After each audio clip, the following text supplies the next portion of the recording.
श्री राम जय राम जय जय राम। श्री राम जय राम जय जय राम। श्री राम जय राम जय जय राम। श्री राम जय राम जय जय राम। बोलिए सियावर रामचंद्र भगवान की जय। पवन सुत हनुमान की जय। सब संतन की जय, सब भक्तन की जय। सच्चियाँ जोता वाली माता तेरी सदा ही जय। बोल सनातन धर्म की जय। सतगुरुदेव महाराज की जय। नमः पार्वती पते हर हर महादेव। आदरणीय श्रोतागणों, मानस चिंतन चैनल पर आप सभी का स्वागत है। पिछली चर्चा में आप महर्षि विश्वामित्र की चर्चा सुन रहे थे, जिसमें राजा दशरथ के यहाँ पहुँचते हैं। राजा दशरथ से महाराज उन्होंने का बड़ा स्वागत किया।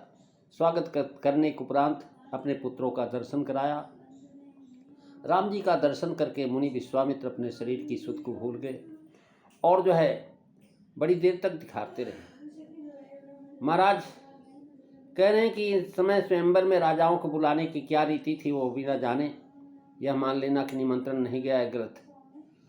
महाराज दशरथ के सामने विश्वामित्र ने, जब दशरथ ने कहा महाराज आप प्रसन्नतापूर्वक मेरे से मांगिए, जो कुछ मांगेंगे मैं दूंगा। विश्वामित्र ने जो मांगा, महाराज राजा दशरथ को सुन करके बड़ा महाराज चेहरा उतर गया, हृदय कांपने लगा और मुख की कांति मलिन पड़ गई। वे बोले कि हे ब्राह्मण, मैंने चौथेपन में 4 पुत्र पाए हैं। आपने विचार करके वचन नहीं कहे, क्योंकि उन्होंने कहा था अनुज समेत देहु रघुनाथा उनिसी सर्वध में हो बसना था। देहु भूप मन हर्षित तजहु मोह अज्ञान धर्म सुजस प्रभु तुम कहूँ इन कहूँ अत कल्याण। मंगल भवन अमंगल हारी द्रवहु सुदशरथ अजीर बिहारी। श्री राम जय राम जय जय राम। श्री राम जय राम जय जय राम। महाराज उन्होंने कहा कि ऐसा जब मांगा तो मुनि के अत्यंत अप्रिय वचन सुन करके राजा का हृदय कांप उठा और उनके मुख की कांति मलिन हो गई। वे बोले कि हे विप्र, मैंने चौथेपन में 4 पुत्र पाए हैं। आपने विचार करके वचन नहीं मांगा। भला पुत्र भी कोई भिक्षा में मांगने की चीज़ है? तुलसीदास लिख रहे हैं कि सुनी राजायति अप्रिय बानी हृदय कंप मुख दुति कोमलानी। चौथेपन पायो सुतचारी और विप्र बचन नहीं कहेऊ विचारी। मंगल भवन। महाराज राजा सुनी अति अप्रिय मानी। अति अप्रिय का भाव यह है कि अनुसमेत देव रघुनाथा, ये कि केवल वियोग मात्र के वचन जो अप्रिय लगे। उस पर यह भी कह दिया कि निश्चर बद में हो सनाथा, अर्थात निशाचरों से युद्ध करने की बात जो कही, इससे दोनों वचन राजा को बहुत अप्रिय लगे। पहले राजा के मन वचन कर्म और तीनों से शोभित थे। तीनों अवस्था प्रसन्न प्रगाटकाई थी। तब मन हर्ष वचन कहराओ मुनि अस्किपा न किन्हीं काओ। कही आगमन कही कारण आगमन तुम्हारा करहु सुत करत न लाओ बारा। अब महाराज तीनों मन मलिन हो गए। मन की मलिनता स्पष्ट है, तभी तो मुनि ने कहा हर्षित मन से दो। राजा के मन का हर्ष जाता रहा। मुख दुति कमलानी, यह तन व कर्म की मलिनता है। वचन की मलिनता राम देत नहीं बने। वचन को झूठा कर देना, न पालन करना वचन का, यह वचन की मलिनता है। हृदय कांपने लगा, यह मन की मलिनता है। अतप्रिय से जनाया कि वचन हृदय के मन को विदारित करने वाले थे। हृदय मनो विदारणम मुनिवचनम। चौथेपन पायो सुचारी। अवस्थाएं 4 हैं, बाल्यावस्था, युवावस्था, मध्यावस्था और जरावस्था। महाराज कह रहे हैं कि चारों जो महाराज लरिकाई बीती अचेत चित चंचलाता चौगुनी चाय जौवन जर जुबती कुपथ करी भयोति देश भरि मदन बाय मध्य बयस धन हेतु गवाई कृषि बनिज नाना उपाय अब सोचत मन बिन भुवंग जिम विकल अंग दले जरा जाए। यानी चौथे पन कहने का भाव कि हमको पुत्र दुर्लभ थे, 60,000 वर्ष की अवस्था बीत गई थी, ये उपाय से प्राप्त हुए हैं। दुर्लभ वस्तु देने में बड़ा कष्ट होता है। चौथे पन में जो संतान होती है वह अति प्रिय होती है। तरुणावस्था में पुत्र के होने की आशा बनी रहती है। दशरथ जी की वह पूर्ण अवस्था बीत गई। 60,000 वर्ष की अवस्था हो जाने पर 2 पुत्र पाए थे। दशरथ जी ने स्वयं मुनि से कहा, कहते हो यह भी भाव है कि यद्यपि मेरे 4 पुत्र हैं और एक पुत्र भी जीवित रहे तो भी वंश चल सकता है। चारों मेरे बुढ़ापे के पुत्र हैं, इससे चारों मुझे अत्यंत प्रिय हैं। मुनिनाथ आप जो महाराज, अब देखिए पहले मुनिवर थे, महामुनि थे, ज्ञानी थे, अब जो महाराज वही विप्र बन गए, क्योंकि महाराज उन्होंने मांग लिया। मांगना सबसे बड़ी खराब है। कहे मांगो मत भाई किसी से भय, मांगने का काम है छोटा, बल के द्वारे मांगने गए तो विराट हो गए छोटा। महाराज बामन बनकर के भगवान को मांगने के लिए जाना पड़ा। अत्यंत प्रिय वस्तु मांगना ही नहीं चाहिए। विप्र का भाव यह है कि आप वेद वेदता, वेद पाठी, भवेंद्री, निरक्षर नहीं है। आपको विचार पूर्वक वचन कहना चाहिए था। वचन नहीं कहे वो विचारी, अर्थात आपने इसका विचार नहीं किया कि वृद्धावस्था में संतान का वियोग कैसे सहन होगा। फिर आप अवस्था के छोटे छोटे अत्यंत सुकुमार पुत्रों को राजाओं राक्षसों से युद्ध करने के लिए मांग रहे हैं। कह निश्चर अति घोर कठोरा, कह सुंदर सुत वै परम किशोरा। भला ये राक्षसों से युद्ध करने योग्य हैं? यह भी आपने नहीं विचारा। भाव यह कि पुत्र मांगने की वस्तु नहीं है। भूमि धन कोष खजाना मांगने की चीजें हैं, सो मांगनी चाहिए, ऐसा नहीं आपने किया। राजा महाराज वात्सल्य भाव के रस में मद प्रेमांध हो रहे हैं। इसी से मुनि के गूढ़ प्राय को भरे हुए वचनों को आशय नहीं समझते। वियोग और निश्चर का सामना इन्हीं दोनों से इनके हृदय का आच्छादित कर दिया। इससे वे कातर हो गए। राम प्रेम की महिमा का उत्कर्ष। विप्र वचन नहीं कहो विचारी। यहाँ महामुनि विश्वामित्र जी अविचारी विप्र हो गए। महाराज जो महामुनि थे, महाज्ञानी थे, अब वो क्या हो गए? अविचारी विप्र। ऐसा गोस्वामी जी ने भाव निदर्शन कला का कमाल देखिए। पहले विश्वामित्र महामुनि थे, वहाँ विश्वामित्र महामुनि ज्ञानी बसई विपिन शुभाश्रम जानी। जब महाराज बड़े बड़े महंत अपने स्थान पर रहते तो महाराज महामुनि हैं, ज्ञानी हैं।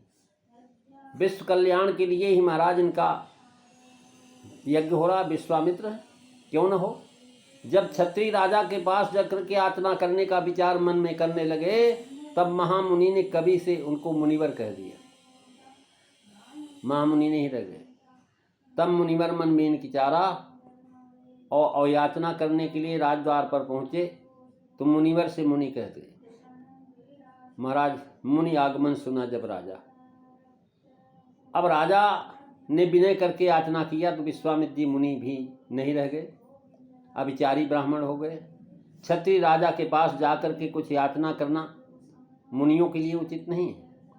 ऐसा करने से मान, तेज और निष्पक्षता की हानि होती है। आगे में मुनि या विप्र ही कहा है। जब जनकपुर अमराई में ठहरे तो राजद्वार पर नहीं गए, तब वे फिर महामुनि पद को प्राप्त हुए। ऐसी भाव निदर्शन अनगिनत स्थलों में आए। यत्र तत्र उनका उल्लेख भी है। इस प्रसंग में केवल बीच में एक बार मुनि शब्दों के मुनिवर भी आया है। विविध भांत भोजन करवावा, मुनिवर हृदय हर्ष पावा। उन्होंने कहा, हे मुनि, आप पृथ्वी मांग लो, गौ मांग लो, धन खजाना मांगिए, मैं हर्ष और उत्साह पूर्वक आज सर्वस्व तुम्हें दे दूंगा। यहाँ तक कि शरीर से प्रिय कोई चीज नहीं, प्राण से अधिक प्रिय और भी कुछ नहीं होता, सो भी है मुनि मैं आपको पल मात्र में दे डालूंगा। मागहु धेनु मागहु भूमि धेनु धन कोसा, और सर्वस देहूं आज सहरोसा। देह प्राण ते प्रिय कछु नहीं, सो मुनि देहूं निमिखि एक माही। मंगल भवनु अमंगल हारी, द्रवहु सुदशरथ अजीर बिहारी। विश्वामित्र से बोले, देवभूप मन हर्षित इन वचनों के उत्तर में राजा के वचन हैं कि भूम आदि मांगने ये इस पर हर्षपूर्वक दे देंगे। कहा सुकरत न लाओ बारा, अब नहीं करने से मुनि कहेंगे तुम्हें नहीं देना था तो प्रतिज्ञा क्यों की थी। मागो भूम कोष धेन धन कोसा। अब महाराज जिसमें नहीं न ठहरे, बात झूठी न पड़े, लड़कों को देना भी न पड़े। राजा ने पहले आगमन का कारण पूछा, मांगने को नहीं कहा, क्योंकि विश्वामित्र मांगने वाले महर्षियों में नहीं। कारण पूछने पर तब उन्होंने कहा मैं जाचन आया हूं निपटो ही। उत्तर में कहते मांगो। राजा के लिए भूम मुख है, सदा राज बढ़ाने की इच्छा उसे रहती है। इसी से पहले भूमि कहा। मुनियों को गौओं की आवश्यकता रही, इसलिए महाराज यज्ञ आदि के लिए धन की जरूरत पड़ती है, अतः उसे मांगने को कहा। और राजा के प्रधान अंगों में एक अंग कोष भी खजाना भी है, अतः उसे भी देने को तैयार है। सर्वस्व देव, आज का भाव सर्वस्व दान करने की सब दिन श्रद्धा नहीं थी, सदा उत्साह एक सा नहीं रहता है। आज उत्साह है क्योंकि आप ऐसे महामुनि याचक बन करके आए हैं। हमारा भाग्य इससे बढ़कर के क्या हो सकता है। परमानंद में आज सर्वस्व दे सकता।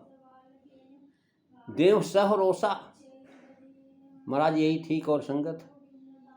वाल्मीकि ने लिखा हर्ष शब्द को कह रहे महाराज सहरोसा, गोस्वामी जी अनप्रास के लिए कहते हैं।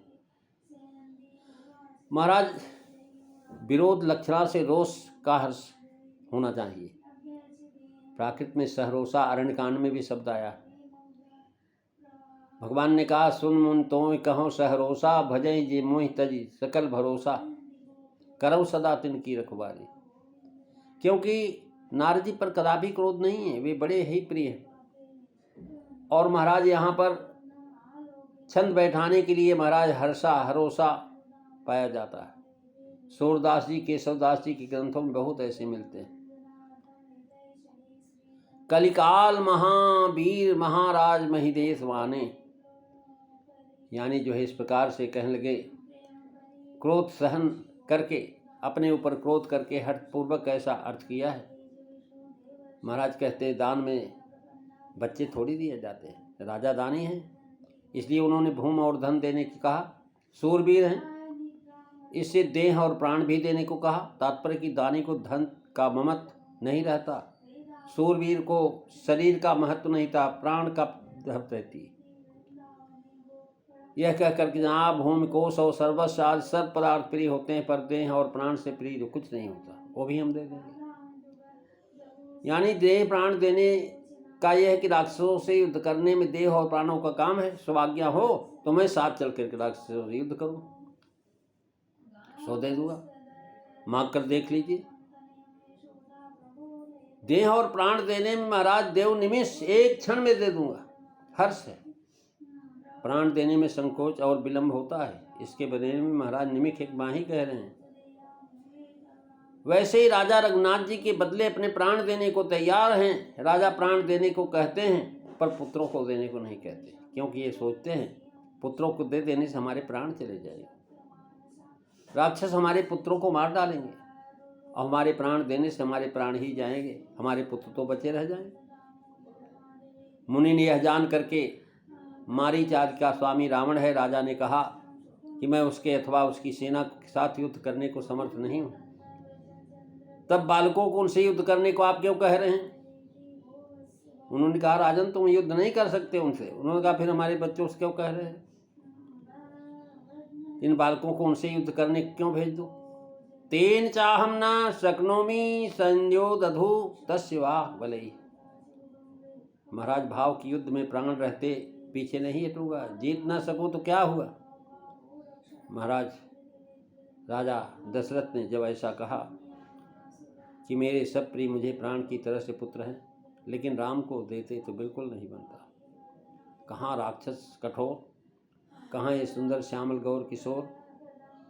महाराज राजा दशरथ जब मुनि को मना कर दिए तो राजा के वचन को सुन करके मुनि को क्या प्रतिक्रिया होती है, ये चर्चा आप अगली कथा में सुनेंगे।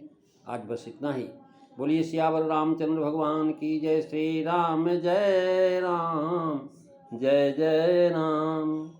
श्री राम जय राम जय जय राम। श्री राम जय राम जय जय राम। बोलिए सियावर रामचंद्र भगवान की जय। जय सीताराम। सभी को